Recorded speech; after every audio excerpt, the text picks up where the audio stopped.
Next patient. Ay, salamat. Natawag din. Ang tagal. Kupal. Galit ka ba? Ay, sarado na pala kami. Sarado. Ay, wag naman ganun, Dok. Ang tagal ko nagpila dun eh. Huwag kang magalit. Alam namang magaling tayo na doktor. Marami talagang pasyente pong pila sa atin. Sige, sige, Dok. Sorry, Dok. Sorry, Dok. Sorry, Dok. O sige, umupo ka na. Ay.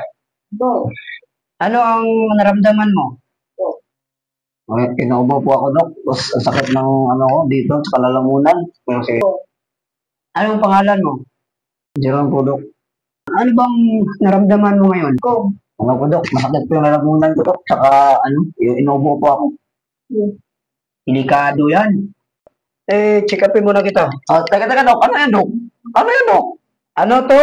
Siyempre, technology namin ngayon. Parang iba yan, Dok, ah. Ano, ikaw na lang doktor. Ay, sorry, Dok. Sorry, Dok. Upal. Sorry, Dok. Okay. Sige, Dok.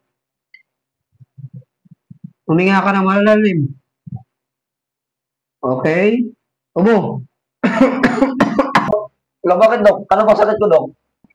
Ubo. Grabe naman, Dok. Ano yan, Dok? Anong pwedeng gamutin, Dok? Sige, kita ng gamot. Bigyan kita ng resita na amlodipine. Ay, hindi naman yung pang-ubo, Dok. Parang pang ano yan, Dok, pang high blood yan, Dok, ah.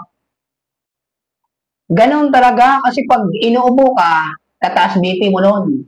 High blood rin ka, advance lang mag-isip yung doktor mo. Ay, kupal. Hinihingi ko, Dok. Ikaw lang doktor, ba't ka pa nagpa-check up sa akin? Sorry, Dok. Oh. Kupal ako. Nag-aral ako ng 20 years sa Doctor of Medicine. Wala, tagal. Siyempre, Duterte nga, 7 years high school. Ay, nakupal. Bigyan din kita ng gamot sa diabetes. Grabe ka naman, Dok. Paboro yung sakit ko. Ba't diabetes na yan? Maniwala ka sa akin. Advance lang talaga yung doktor. 20 years ako sa medisina. Pagpupal dyan. Sige na, Dok. Ikaw yan, eh. Ipapa-dialysis na lang din kita. Paano tayo na hindi matatama yung kidney mo? Dok, grabe ka naman, Dok. Huwag na lang ako pa-check up sa'yo. Uwi na lang ako. Bahala ka sa buhay mo.